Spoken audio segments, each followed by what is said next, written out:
Mana yana bitta kasalimiz keldi. Aytingchi, qachon siz boshladingiz davolashni? O'tgan yil fevralda. O'tgan yil fevralda, mana hozir 1,5 yil bo'lyapti. O'zing bemalol taqyapsan, yechyapsan, to'g'rimi? Endi gapiringchi, siz mana Viktor Aleksandrovich bilan Sajimedga kelgan qanday tanishdingiz? Nimaga siz shu usulni tanladingiz?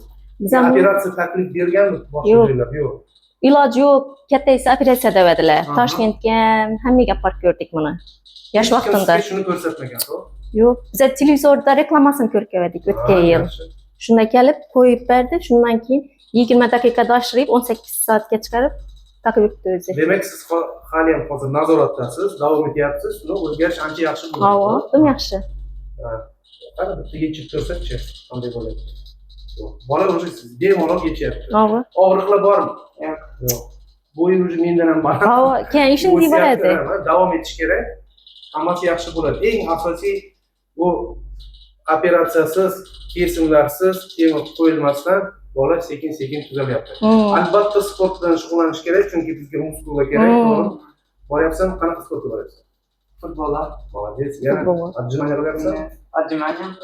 Suvga boradi. Bu taqadigan bolalar sportga ham borishi mumkin. Bu eng mana bu katta plyus. Biz bolalarni xohlagan sportga ham qo'l taqadigan jo'natamiz. Yaxshi.